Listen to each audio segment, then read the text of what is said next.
Culture Média sur Europe 1, 10h, 11h30 avec Thomas Hill et votre invité ce matin, Thomas. Oui, je reçois ce matin l'animateur Damien Thévenot qui vit, je crois, sa meilleure rentrée télé. Je pense qu'on peut dire ça. Hein, elle est sympa cette rentrée 2025. Ça fait combien de temps que vous faites de la télé, Damien ? J'ai fait mon service militaire en 1996 et je suis arrivé à France 2 en stagiaire été 97. 28 ans donc. C'est ça. Et ça y est, vous l'avez enfin, ce poste donc de titulaire en semaine à la présentation de Télématin. Est-ce que vous en rêviez depuis longtemps ? Parce que vous avez longtemps fait des remplacements, même de William Lémergie. Enfin, ça fait très longtemps votre histoire avec Télématin. Moi, j'ai gravi les marches. Alors vraiment, c'est un conte de fées, c'est une belle histoire qui montre que je suis pas un gars qui aime beaucoup le changement. Moi, je suis quelqu'un d'assez accro à la stabilité en fait, parce que j'ai démarré donc j'étais chroniqueur remplaçant les jours où personne voulait venir, c'est-à-dire j'ai fait 25 décembre, 1er janvier, etc., les vacances le 15 août. Et c'est vrai que vous avez gravi les petites marches. Après j'étais chroniqueur titulaire. Chroniqueur titulaire, et puis ensuite 2 chroniques, et puis remplaçant de Laurent Bignolas quand William est parti. Ensuite j'ai été titularisé donc week-end avec Maya il y a 4 ans, et maintenant semaine avec Maya. Donc et j'en rêvais. Alors objectivement, on avait lu dans la presse de temps en temps des journalistes qui disaient Damien Thévenot, Maya Loquet, qui ont été relégués au week-end. On n'a jamais eu le sentiment d'être relégués au week-end. D'abord, je trouve que c'est insultant pour les gens qui nous regardent le week-end parce que ce sont les mêmes que la semaine. Il me semble pas qu'on ait dit que Laurent Delahousse ou Anne-Claire Coudray étaient relégués au week-end.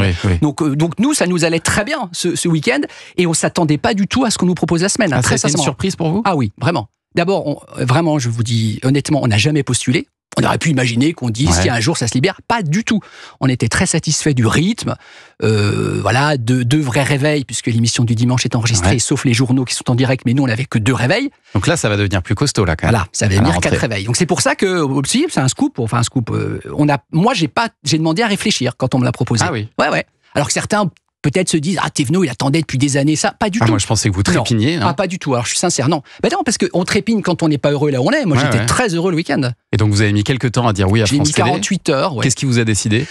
On s'est parlé avec Maya. Et on s'est parlé avec Maya Loquet. Et je pense que moi, je suis plus timoré, on va dire, que Maya, qui est plus une aventurière. Donc, on s'est parlé. Elle m'a dit, écoute, ça cartonne le week-end. On a installé un ton.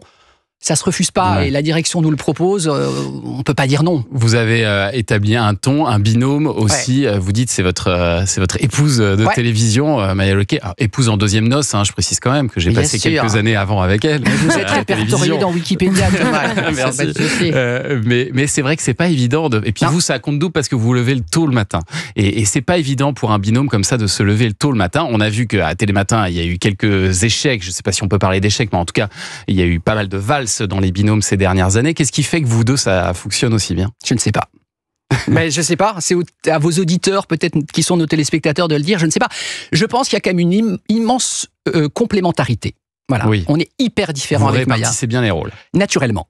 Voilà, Maya est très info, très hard news. Moi, je suis plus ambiance, animation, chronique culturelle. Donc, on est chacun dans nos couloirs, dans nos domaines. Vous avez l'habitude de partager. Et voilà, et j'y viens, donc complémentarité et grand respect. Je pense que pour qu'un duo fonctionne, il faut un respect. Si on sent un tirage de couverture, c'est la cata. Voilà. Et c'est désagréable même pour les téléspectateurs, effectivement. J'imagine, Et alors, vous arrivez à un moment où là, quand même, Télématin est concurrencé de toutes parts. Pendant longtemps, William Lémergie, il a régné en maître, mais il était très tranquille aussi parce qu'il n'y avait pas moins de concurrence en face. Évidemment. Là, il y a non seulement toutes les matinales des chaînes info, mais aussi celles de TF1 qui progressent, il faut le dire. Télématin a un peu souffert ces derniers temps en audience. Au-delà de ce changement de présentateur, est-ce que vous allez faire des ajustements pour essayer justement de contrer la concurrence ? Alors, je vais vous dire que vous allez découvrir à partir de lundi des petits changements dans la continuité. C'est-à-dire que on n'a pas du tout à... D'abord, alors c'est vrai que TF1 grignote, ça c'est une réalité. On reste encore devant, loin devant, évidemment.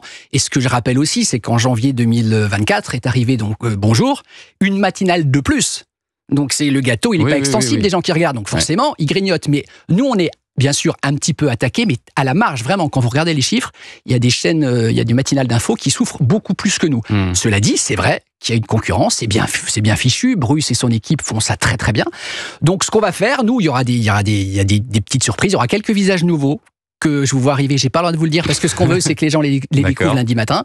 Il y aura des petites surprises quand même, mais on garde l'ADN de Télématin, évidemment. J'ai vu que de leur côté, TF1 et sa matinale, vous avez encore piqué un chroniqueur, Anissa Mbida, qui bascule comme ça de Télématin vers la matinale de TF1. Ça vous embête, ça, de voir ces mouvements? Alors, moi, ça m'embête pas. Alors, ça me flatte, j'ai envie de dire. Ça nous flatte. C'est-à-dire que si on vient chercher des gens chez nous, c'est qu'ils sont bons. C'est ce qu'a dit le directeur de l'information de France Télévisions aussi, en disant que vous étiez imité maintenant, enfin TF1 imitait beaucoup France Télévisions sur l'info. Vous avez cette impression, vous aussi? Sur l'info, en même temps, dans ces métiers. Télématin, hein, mais en même temps, dans ces métiers, chacun s'inspire souvent de ce que fait l'autre. Donc, personne peut dire je suis le seul à avoir inventé cela. Après voilà, c'est de bonne guerre. Bruce Toussaint, on le connaît, on l'a croisé il y a quelques années à France Télé, il était chez nous. Bon, moi je connais plein de chroniqueurs qui sont là-bas. Ouais, c'est ça. Ça, c'est de la télé. En tout cas, vous allez prolonger un peu comme eux. Alors, j'ai vu que vous allez ajuster vos horaires. On va jusqu'à 9h50. Alors ça, pour tout vous dire, ça fait 3 ans que c'était dans les clous. Chaque année, en fin de saison, on disait France Télé réfléchit à prolonger, etc. Et là, la décision a été prise puisque les maternelles ne sont plus derrière nous. Les maternelles étaient en direct. Ouais. Donc France Télé veut qu'on garde l'antenne en direct jusqu'à 9h, presque 10h, quoi. Bon, et puis alors ça, je le disais, c'est certainement votre meilleure entrée, Damien Thévenot, aussi parce que France 2, vous avez proposé un nouveau jeu, Memory qui perd gagne, perd P-A-I-R-E. Jeu de mots Jeu de mots, qui va venir remplacer Mot de passe à 21h sur France 2, à partir de lundi, un format express, donc de 10 minutes de jeu après le journal. Et alors j'ai pu voir un épisode, c'est vraiment l'adaptation du jeu de Memory traditionnel auquel on a tous joué petit. Oui, mais alors c'est d'abord, oui absolument, c'est une création, ça je veux le dire, française. Alors je vais citer Miguel Hernando, Sébastien Gravé et Thomas Burnichon parce que vraiment ils le méritent. Donc en fait c'est la base du Memory évidemment, mais la super idée qu'ils ont eue, parce que quand on m'a proposé ce projet, j'adore Memory, j'y jouais quand j'étais gamin, etc. Je me suis dit, si on doit retrouver par exemple 2 soleils, 2 parasols, 2 glaces, au bout d'une semaine, on va peut-être en faire le tour. La super idée qu'ils ont eue, c'est de pratiquer des associations. Il faut retrouver non pas forcément les mêmes images, parfois des images qui ont un rapport. Par exemple, vous pouvez avoir d'un côté des hommes, de l'autre côté des femmes, et il faut retrouver les couples célèbres. Par exemple, vous avez des héros de dessins animés, de l'autre côté, vous avez des vrais animaux. Donc il y a une dimension de culture G aussi. Totalement. Ah oui, ça va être très ludique. C'est hyper ludique. Vous avez par exemple des villes de France, et de l'autre côté, vous avez les spécialités. Donc il faut se souvenir par exemple que Cavaillon il est tout en haut à droite et le melon il est en bas à gauche par exemple. Ça. Donc, et l'idée c'était aussi de trouver, j'imagine, un jeu auquel tout le monde peut jouer, y compris les petits. Exactement. Alors vraiment la consigne c'était ça. Alors je sais pas à quelle heure se couchent les enfants d'une dizaine d'années. 21h. Voilà. Enfin chez moi c'est ça en tout cas. C'est nickel. Donc les enfants ils vont se brosser les dents, pyjama, devant la télé avec papa maman et ils peuvent battre leurs parents. Parce qu'il y a des grilles qui sont, mais évidemment. Et surtout, la promesse, c'est ça, moi j'adore les jeux de France Télé, c'est qu'il y a une promesse ou culturelle, ou etc. Là, c'est vraiment la promesse d'entraîner sa mémoire. Vous avez tourné 50 épisodes pour l'instant, donc de 10 minutes. Est-ce que vous savez si ce sera en alternance avec Mot de passe? Non, alors avec Mot de passe, je ne sais pas. Probablement, puisque Stéphane Sidbon, qui est le patron des antennes et des programmes de France Télé, avait dit cette case, qui est une super case, en fait, c'est une espèce de sas de décompression entre le 20h et le programme du soir. C'est une case à alternance. Donc, il y a eu 100% logique avec Cyril Ferraud tout d'abord. Ensuite, il y a eu Laurence Boccolini avec Mot de passe. Là, j'arrive, moi, je pense, jusqu'au 10 novembre, puisque nous, on a tourné 50, c'est mi-novembre. Après, il y aura probablement et certainement peut-être le retour de Mot de passe ou de 100% logique. Honnêtement, je ne sais pas. Mais il y aura ou peut-être d'autres jeux testés. En tout cas, c'est la case qui est propice à cela.